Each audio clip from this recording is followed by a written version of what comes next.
नमस्कार।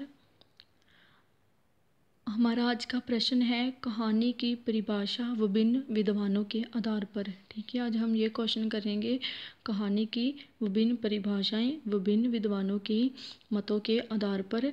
ये हमारा समीक्षा सिद्धांत का प्रश्न है, कहानी की परिभाषाएं। चलो आज हम देखते हैं कहानी की परिभाषा अलग अलग विद्वानों ने क्या क्या दी है।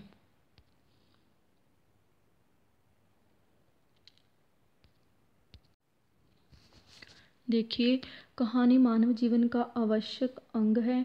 कहानी उतनी ही पुरानी है जितना के मानव। वह मनोरंजन का साधन भी है और नीति की संदेश वाहिका भी है। ठीक है, जो कहानियाँ हैं वह हमारा मनोरंजन तो करती है, साथ ही हमें जो नैतिक सिद्धांत हैं या जो नीतियाँ होती हैं उसका संदेश भी हमें देती हैं। सृष्टि के आरंभ में जब भी पहली घटना घटी, किसी सुनाने वाले को कोई सुनने वाला मिला, शायद तभी कहानी का जन्म हुआ। जरा कल्पना कीजिए कि प्राचीन काल का कोई ऐसा व्यक्ति जो नहीं जानता था कि ये जो विशाल पृथ्वी उसके सामने फैली पड़ी है, इसमें सहस्त्रों वस्तुएं पैदा करने की क्षमता है, जो नहीं जानता था कि किस प्रकार हल चलाया जाता है, खेती बोई जाती है, अन्न उगाया जाए, और जिसकी पेट पूजा का एकमात्र साधन या आधार मृग्या यानी शिकार था। आदिम काल का ऐसा ही व्यक्ति यदि किसी हिंसक पशु के शिकार को निकलता है, बहुत दूर तक वह शिकार के पीछे निकल जाता है और अंत में किसी ऐसे स्थान पर पहुंच जाता है जहां से पशु आगे नहीं बढ़ पाता और मुड़कर शिकारी से मुठभेड़ के लिए तैयार हो जाता है।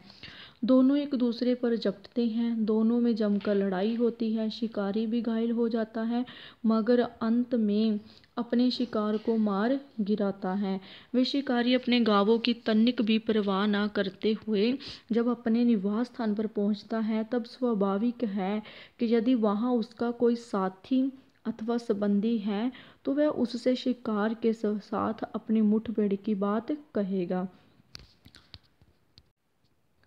यदि शिकारी को बात करनी आती है और उसका नाती अथवा मीत उसकी बात को समझने की योग्यता रखता है, तो जाहिर है कि जो कुछ वह सुनाएगा वह किसी न किसी रूप में कहानी ही होगा।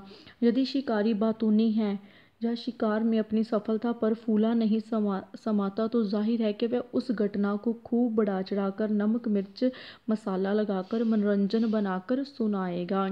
यही अपरिपक्व कहानी में कला का समावेश हो जाता है। ज्यों ज्यों मानव जाति का इतिहास आगे बढ़ता है, घटनाएं अधिक होती जाती हैं, जीवन में व्यापकता और विभिन्नता आती जाती है। सुनने सुनाने के लिए बहुत तरह से कुछ घटता जाता है, त्यों त्यों कहानी भी विभिन्न रूप धारण करती जाती है। आज के जीवन में कहानी का क्षेत्र उतना ही व्यापक हो गया है जितना कि जीवन का, और कहानी उतनी ही सुधरी हुई है जितना के सुगढ़ता। उपयुक्त विवेचन से स्पष्ट है कि अपनी अपूर्ण परिभाषा में कहानी किसी घटना का वर्णन मात्र है। ठीक है, क्या है? किसी घटना का वर्णन मात्र। अब देखो, पाश्चात्य विद्वानों के अनुसार उन्होंने कहानी की परिभाषा क्या दी है। पाश्चात्य विद्वान होते हैं जो फॉरेन के हैं। ठीक है, अंग्रेजी के सुप्रसिद्ध उपन्यासकार कहानीकार H.G. वेल्स का कहना है कि कहानी वह कथा है जो घंटे भर में पढ़ी जा सके। ठीक है, उसने क्या माना है? कहानी एक ऐसी कथा है जो क्या है, एक घंटे भर में ही पढ़ी जाती है। नेक्स्ट देखो, यहाँ वेल्स महोदय के कथन का आशय कहानी की संक्षिप्तता से है, उसकी जान कही जाती है। ठीक है, संक्षिप्तता होता है कहानी का छोटापन। एडगर एलन पो के अनुसार कहानी एक ऐसा आख्यान है जो इतना छोटा होता है कि एक घंटे भर में पढ़ा जा सकता है और जो पाठक पर एक ही प्रभाव उत्पन्न करने के उद्देश्य से लिखा गया होता है। उपर्युक्त कथनों से हम केवल यह अभिप्राय ग्रहण कर सकते हैं कि कहानी अधिक संक्षिप्त होनी चाहिए, संक्षिप्त अर्थात छोटी होनी चाहिए, परंतु उसे समय की सीमा में बांधना ना तो संभव है और ना ही उपयुक्त। किसी कहानी की सफलता इसी बात में है कि वह पाठक के हृदय को छू सके। अतः एक अन्य पाश्चात्य विद्वान एल्ब्राइट द्वारा कहानी के आकार के संबंध में प्रकट किया गया यह मत अधिक संगत है। कहानी वही समाप्त हो जानी चाहिए जहां से आगे बढ़ने का कोई विशेष कारण ना हो। नेक्स्ट देखिए, सर हमू लाल वालपोल की परिभाषा भी महत्वपूर्ण है। उनका कहना है कि छोटी कहानी एक कहानी होनी चाहिए, उसमें घटनाएं और आकस्मिकता का लेखा जोखा होना चाहिए, उसमें तीव्र गति के साथ अप्रत्याशित विकास होना चाहिए जो कौतूहल द्वारा चरम बिंदु और संतोषजनक अंत तक ले जाए। आगे आता है जेम्स डब्ल्यू लिन के अनुसार किसी एक पात्र के जीवन में आने वाले किसी मोड़ का संक्षिप्त और नाटकीय ढंग से किया गया चित्रण ही कहानी है। इन्होंने किस प्रकार कहा है जेम्स डब्ल्यू ने कि किसी के जीवन में जो मोड़ आता है उसको संक्षिप्त और नाटकीय ढंग में व्यक्त करना क्या है, कहानी है। नेक्स्ट आता है बाबू श्याम सुंदर दास ने भी अपनी परिभाषा में नाटकीय ढंग पर अधिक बल दिया है। उनके विचारानुसार आख्यानिका अर्थात कहानी एक निश्चित लक्ष्य या प्रभाव को लेकर लिखा गया नाटकीय आख्यान है। नेक्स्ट देखो आता है हिंदी के सुप्रसिद्ध साहित्यकार अगेय जी कहते हैं कहानी जीवन की प्रतिछाया है और जीवन स्वयं एक अधूरी कहानी है, शिक्षा है जो उम्र भर मिलती है और समाप्त नहीं होती। ठीक है, ये किसके विचार हैं, सच्चिदानंद हीरानंद वात्स्यायन अगेय जी के। आगे आता है इलाज चंद्र जोशी के अनुसार जीवन का चक्कर नाना परिस्थितियों के संघर्ष से उल्टा सीधा चलता रहता है, इस सुवृहत चक्र का विशेष परिस्थिति का प्रदर्शन ही कहानी है। नेक्स्ट आते हैं प्रेमचंद जी।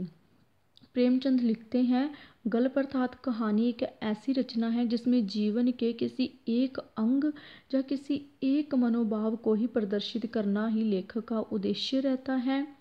वह एक ऐसा रमणीय उद्यान नहीं है जिसमें भांति भांति के फूल सजे हुए हों, बल्कि वे एक ऐसा गमला है जिसमें एक ही पौधे का माधुर्य अपने समुन्नत रूप में दृष्टिगत होता है। नेक्स्ट आता है पाश्चात्य लेखक भी कहानी को जीवन के एक पक्ष की झांकी मात्र मानते हैं, इसीलिए कहानी को जीवन का स्नैपशॉट अथवा जीवन का टुकड़ा भी कहते हैं, किंतु यह टुकड़ा स्वतः पूर्ण होता है। ठीक है, चाहे जो कहानी है वो क्या है, स्नैपशॉट है, लेकिन फिर भी ये क्या है, अपने आप में पूर्ण है। नेक्स्ट देखो काव्य के रूप के रचयिता बाबू गुलाब राय उपर्युक्त परिभाषाओं को सारांश रूप में लिखते हैं कि छोटी कहानी एक स्वतः पूर्ण रचना है जिसमें एक तथ्य या प्रभाव को अग्रसर करने वाली व्यक्ति केंद्रित घटना या घटनाओं के आवश्यक उत्थान पतन और मोड़ के साथ पात्रों के चरित्र पर प्रकाश डालने वाला कौतूहलपूर्वक वर्णन होता है। उपर्युक्त विवेचन से स्पष्ट है कि हर परिभाषा में कहानी के किसी न किसी अंग को प्रमुखता दी गई है। आकार, पात्र आदि अंत तथा समय के बंधन में कहानी की परिभाषाएं बंधी गई हैं। संभवतः इसीलिए कहा जाता है कि अच्छी कहानी के गुण परिभाषा में नहीं बांधे जा सकते। ठीक है, ये था आपका प्रश्न। विभिन्न विद्वानों के अनुसार कहानी की जो परिभाषा थी। ठीक है।